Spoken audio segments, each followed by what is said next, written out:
Mr. Acharya, to hear your thoughts. So thank you for giving me the opportunity. So I am representing Gridsteer, which is a startup from Switzerland. And I have heard a lot of ambitious goals, from the Indian government, both on the side of renewables, like the amount of renewables they want to have in their distribution grids and transmission grids, as well as also the policies related to electric vehicles. Now, of course, there are hurdles, as we just heard, for rooftop solar panels. The problems, why it is not, ramping up, why people are not installing solar panels and all. We have big solar panels projects which are connected directly to the transmission grid or distribution grid, but rooftop solar is not really gaining the momentum. So basically, we don't have too much distributed energy resources. We come up at a next stage when basically we just, let's say that we have, to meet the ambitions from the government, rooftop solar also needs to catch the momentum, right? So it would not be just that large solar plants are connected to the transmission grid.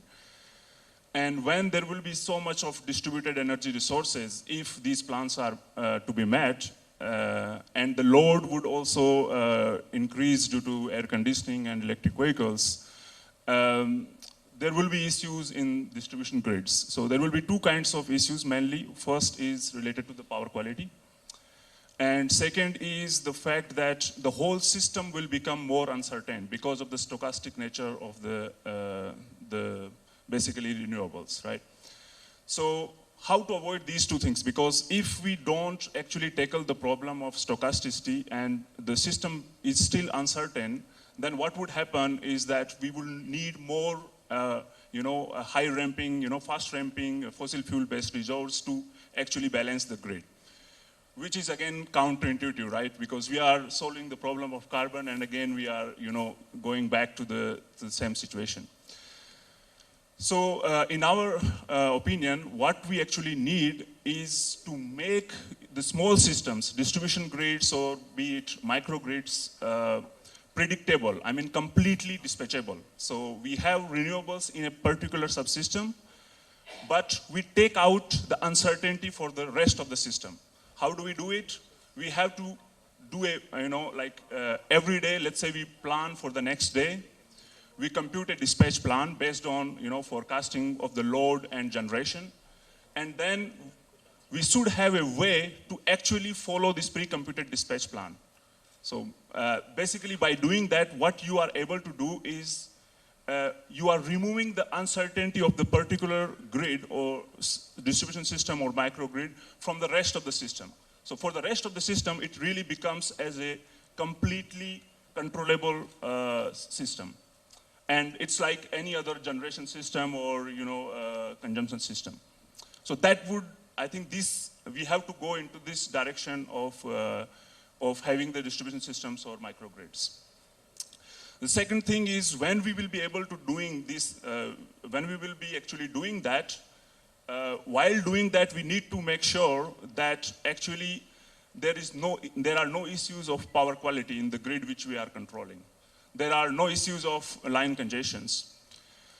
Also, the fact that actually we will have more renewables and more, consumption side because of air conditioners or electric vehicles, or the fact that the Indian economy is growing, and of course the energy demand will also grow. There are two ways to solve the problem. First is to actually reinforce the grids, which is very costly. And the other is basically to use the flexible resources in the distribution grid to basically avoid the problems of line congestion and power quality. Now the thing is that if you use the flexible resources, it might be true that you don't have enough flexibility already present in the system.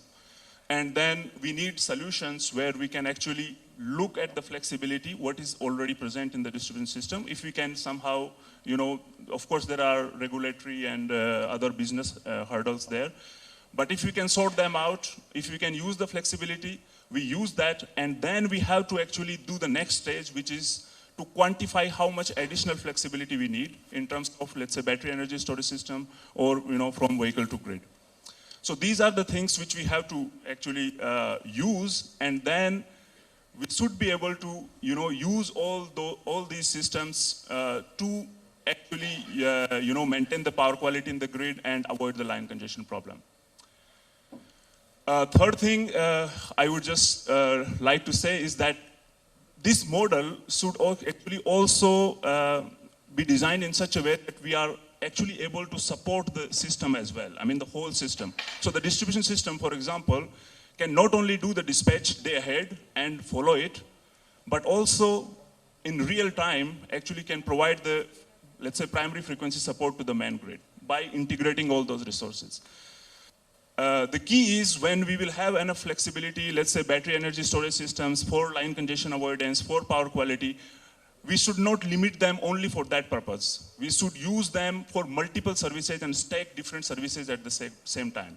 We use them for power quality, we use them for line congestion management, we use them for having the dispatchability in the system, we use them for providing ancillary services to the whole transmission grid. So we have to take an approach where we actually just not, use the resources for one particular thing, but come up with, technologies which can actually integrate all those services and make the whole distribution system as well as the transmission system more reliable, more robust, and in the times when we will have, renewables which are more than 50%, and like that, we will have really a lot of stochasticity, lot of variability, and we need more, smarter systems which are able to adapt in real time depending on what are the weather conditions, how things are moving, to be able to actually have a forecast, and then not just the forecast for long term and short term, but also able to adjust in real time actually. Last thing I would mention would be also, other problem which would happen would be related to the inertia in the system. So if we are actually talking about, 450 gigawatt of renewables, I don't know if these targets are to be met in how much time, but if they are, 2030, yeah. So of course the system will have less inertia, and if the system will have less inertia, the traditional frequency-based or droop-based, control would not be as easy, right? Because if there will be small fluctuations, the droop parameters, there will be a big jump, and the system will not be stable. Today we have very small jumps when we have the variability, because the variability is very small. So we need systems which are actually not just relying on frequency or droop-based control, but more advanced controls where we can actually have the state of the system and then act on this state of the system more holistically, not just in a very myopic way where I just measure the frequency just close to me and then I react to that. Instead of that, we should really look at the state of the whole system and then react on it, on the system perspective. The challenge, in my opinion, is of course this system would also need deployment, and of course without monitoring we don't have control, so we have to have a monitoring system. We have to install at different buses power sensors, and then we should be able to do the state estimation.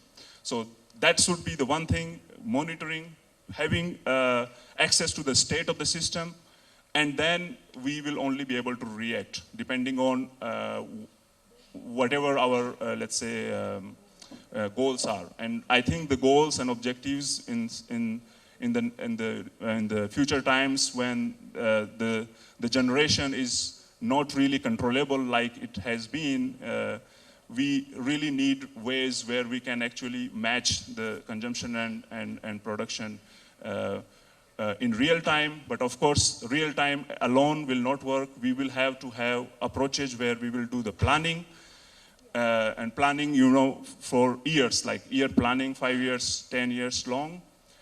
And then the next step would be actually doing, energy planning in, let's say, next day or 5 days ahead.